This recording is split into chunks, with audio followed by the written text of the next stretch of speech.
এটি বলছে যে জেকের মালিক আল্লাহ। ওই লোকটা বলে, ও মা, তোমার হাত নাই, তুমি রোজা রেখেছো, যে হাত কেটেছে তার নামও বলতে পারছাও না। মা গো, তোমায় আমার কথা শোনো, আমার কোনো মেয়ে নাই, আমার ছেলে আছে কিন্তু মেয়ে নাই।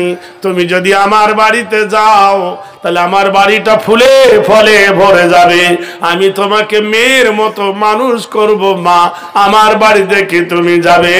বলল, জি হ্যাঁ, যদি নিয়ে যাও। আল জাজাউল ইহসানে হাল জাজাউল ইহসানে ইল্লাল ইহসান। আল্লাহ বলে, তুমি যদি কারোর প্রতি ইহসান করো, আল্লাহ তোমার প্রতি ইহসান করবে। হাত কাটা মেয়েটাকে বাড়ি নিয়ে গেল, হাত ব্যান্ডেজ করে দিল, ঘাস সেরে গেল। এইবার মেয়েটাকে কোরআন পড়ালো, বলুন সুবহানাল্লাহ। হাত কাটা মেয়েটাকে কোরআন শরীফ পড়ালো। কি পড়ালো? জোরে বলুন। মেয়েটা কোরআন পড়লো। কোরআন পড়ার পরে ফিকহ মাসলা মাসাইল সব শিখে নিল। লেখার পরে বলল, মা, মেয়েটা 22 বছর বয়স হয়ে গেছে, বিয়ে দিতে হবে কি হবে না? জোরে বলুন। মেয়েটার বয়স হয়ে গেছে, আল্লাহ বলুন, কোথায় আর বিয়ে দেবে? তাই মেয়েটাকে জিজ্ঞেস করছে, মা রে, তুমি বয়স্ক হয়ে গেছো, আমি তোমার বিয়ের ব্যবস্থা করব, তুমি কি তে রাজি? মেয়েটা বলে, ওয়াতানা ওয়াসামিয়ানা ওয়াসাল্লামনা। এ আমার বাবা জান, যেখানে তোমার খুশি, যেখানে তোমার ইচ্ছা, যেখানে তুমি আমাকে বিয়ে দেবে, আমি সেখানে রাজি। নিজের বেটাকে ডেকে বললো, ইয়া বুনাইয়া, আমার কলেজার টুকরা বেটা রে, পথ থেকে একটা মানিক কুড়াইয়ে এনেছি। মানিকের সব ভালো, কোনো দোষ নাই, একটাই দোষ, শুধু একটা হাত নাই। এই মেয়েটাকে তোর সঙ্গে বিয়ে দেব বেটা রে, তুই খুশি কিনা বল? ছেলেটা বলে, আব্বা জান, তোমার খুশিতে আমি খুশি। মেয়েটাকে বলল, মা, তোকে আর কোথায় বিয়ে দেব রে মা, আমার বাড়িতে থেকে যা, আমার বেটার সঙ্গে তোর বিয়ে দিয়ে দি। মেয়েটাও রাজি হয়ে গেল। বন্ধুরে, বিয়ের আসর বসানো হলো, বিয়ে পড়িয়ে দেওয়া হলো। যখন বিয়ে পড়িয়ে দিয়েছে, মেয়েটার সামনে একটা থালি রেখে দেওয়া হলো, থালিতে রাখা হলো খেজুর। বলল, মা, মেয়ে মহলে যারা আসবে তোমাকে যৌতুক দিবে, তুমি তাদেরকে খেজুর বিতরণ করবে। মেয়েটা কেঁদে উঠে, আল্লাহ, ডান হাত তো আমার নাই রে আল্লাহ, এই বাম হাত, আল্লাহ, এখন বাম হাত যদি বার করি লোকে জানবে ডান হাত কই, আর ডান হাত তো কাটা। আল্লাহ, তুমি কোরআনে বলেছো, ওয়া তুইজ্জু মান তাশা ওয়া তুযিল্লু মান তাশা বিয়াদিকাল খায়র ইন্নাকা আলা কুল্লি শাইইন কাদির। নারে তাকবীর। ভাই, যার বাবা মা মরে গেছে, মেয়েটা কাঁদতেছে, আল্লাহ, আজ আমার মা থেকে নাই, আজ আমার বাবা থেকে নাই, জগতের কেউ আমার পাশে নাই, আমার বিয়ে হয়ে গেছে আল্লাহ, এখন যদি হাত বার করি বলবে আরেকটা হাত কই, আর কাটা হাত দেখলে বলবে চুরি করেছিল তাই বিচারে হাত কাটা। আল্লাহ, ইন্নাল ইজ্জাতা লিল্লাহি জামিয়া। আল্লাহ, তুমি আমার ইজ্জত রক্ষা করো। আমরা আল্লাহ ছাড়া কারোর কাছে প্রাণ ভিক্ষা চাই না, আল্লাহ ছাড়া কারোর কাছে হাত পাই না, আমি তোমার কাছে কোনো সাহায্য চাই না। তবে যদি আপনি বলেন আপনার ঋণ শোধ করার কারণে আমাকে তাহলে একটা কাজ করুন, হাতের বাঁধন খুলে দাও, পায়ের বেড়িটাও খুলে দাও, দ্রুতগামী একটা ঘোড়া দাও, তোমার ঋণ শোধ করা হবে, আর আমাকে একবার মানুষ কামনা পূর্ণ করা হবে। তাহলে কি তোমার মানুষ কামনা?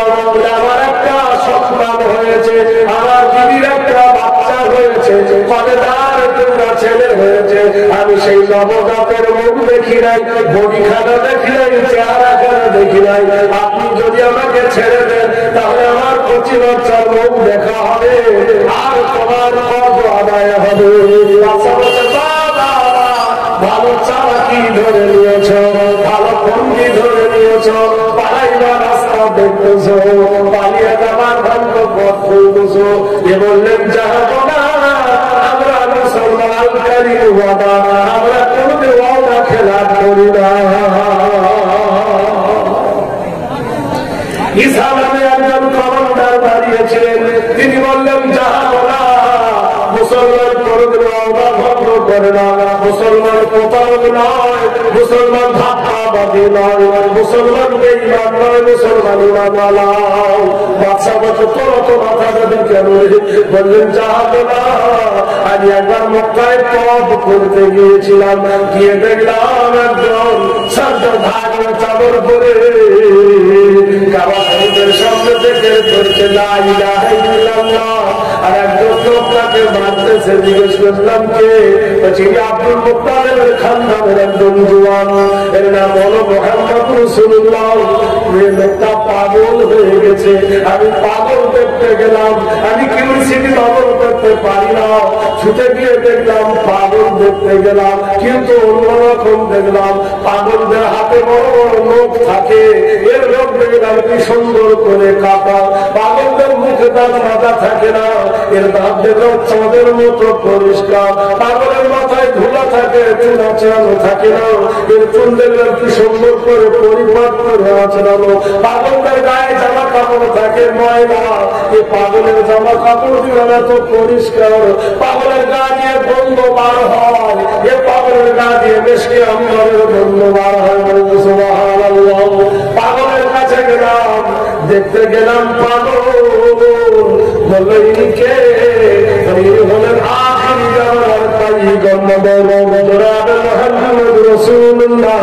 জোরে বলুন সাল্লাল্লাহু আলাইহি ওয়াসাল্লাম। গুরু নানককে জিজ্ঞেস করা হলো, ও গুরু নানক তুমি মুসলমানের কি দেখলে? গুরু নানক বলল সর্বদকে উচ্চ আরাধনা, কল্যাণ বসুমতী হেরিরাম আল্লাহ। আমি দেখেছি মুসলমানদের একটা ঘর বানায়, নাম দেয় মসজিদ। ওই মসজিদের প্রথমে হলো মিম, মুহাম্মদের প্রথমে মিম। ওই মসজিদের পাশে একটা মিনার আছে, সেই মিনারের নাম দিয়েছে মিনার। মিনারের প্রথমে মিম, মুহাম্মদের প্রথমে মিম। ওই মিনারে যিনি ওঠে ওর নাম হলো মুয়াজ্জিন। মুয়াজ্জিনের প্রথম হলো ম, আর মুহাম্মদের প্রথমে ম। আযান দেয় মুয়াজ্জিন, উচ্চারণা কল্যাণ সর্বভূতে গরিয়সী সর্বনমস্তুতে, ওম শান্তি মুহাম্মাদে নম। মুয়াজ্জিন উঠে বলে আশহাদু আন্না মুহাম্মাদুর রাসূলুল্লাহ। যিনি আযান দেয় মুয়াজ্জিন, তারও প্রথমে ম। কিন্তু দেখলাম মসজিদের ভিতরে আযান শুনে যারা নামাজ পড়তে আসে তারা হলো মুসল্লি। মুসল্লির প্রথমে ম, মুহাম্মাদের প্রথমে ম। মসজিদে একটা তিনটে ধাপ, নাম দিয়েছে মেম্বার। ওই মেম্বারের প্রথমে ম, মুহাম্মাদের প্রথমে ম। ওই মেম্বারে দাঁড়িয়ে তিনি লেকচার দেন, তিনি মৌলভী মাওলানা, তারও প্রথমে ম, মুহাম্মাদের প্রথমে ম। শীতল গরিয়সী ওম শান্তি মুহাম্মাদ নমস্কৃত সর্ব মুহাম্মাদে নম। যেখানে দাঁড়িয়ে নামাজ পড়ায় নাম দিয়েছে মেহরাব। মেহরাবের প্রথমে ম, মুহাম্মাদের প্রথমে ম। চরিত্র মুহাম্মাদে আগমনী সর্ব মুহাম্মাদ গরিয়সী পড়ো। অথর্ববেদ থেকে বলছি 422 পৃষ্ঠা থেকে।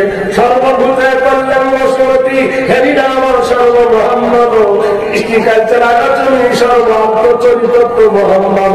মুহাম্মাদের চরিত্র কোথায় শেখানো হয়? কোথায় শেখানো হবে? মাদ্রাসায়। বলুন মাদ্রাসার প্রথমে মুহাম্মাদের প্রথমে। ওই মাদ্রাসায় যিনি পড়ায় সে কে? উকিল।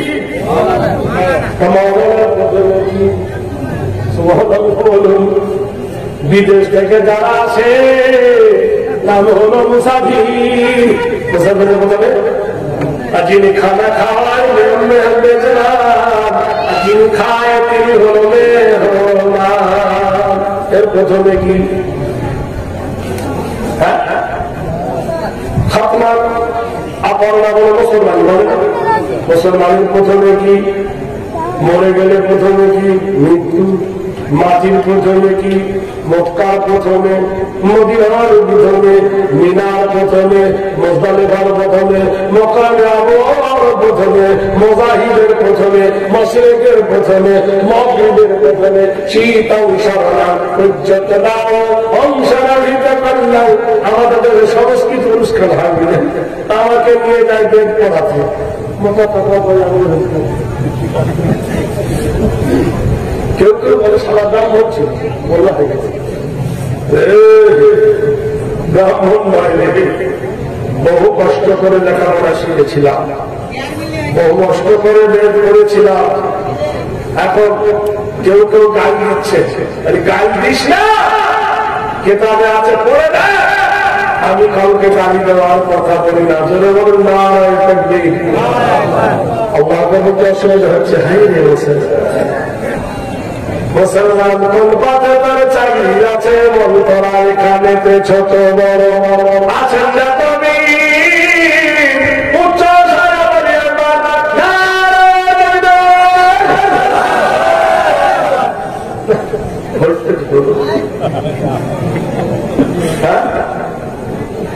লকডাউন থেকে বার হয়ে একবার জোরে বলুন না, লকডাউনে কি জানা বললে ভাই কিন্তু একজন বলতেছেন গোমাংস ভক্ষণা, গোমাংস ভক্ষণম সরলঙ্গিতা কৃতিতম নম সর্বভূতে বড়। ওরে প্রকারে যারা গরুর গোস করে তোর করুণা আরে বোমা গরুর বড়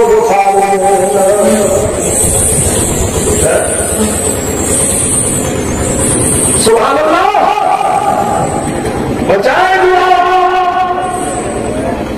তুমি যাবে মদিনায়, ফিরবে কখন?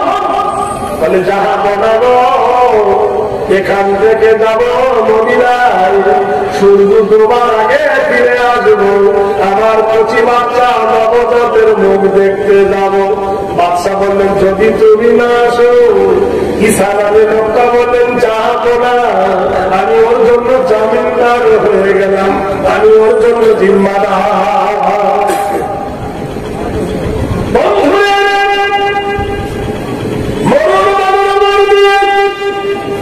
এমন করে ঘোড়া ছড়িয়েছে বাবা, তীব্র গতিতে ঘোড়া ছড়ে মদিনার প্রাঙ্গণে, দরজার গেটে মা বলে যখন ডাকে, মায়ের গলা বেটার গলা আমার মা যাবে কিনা বলো।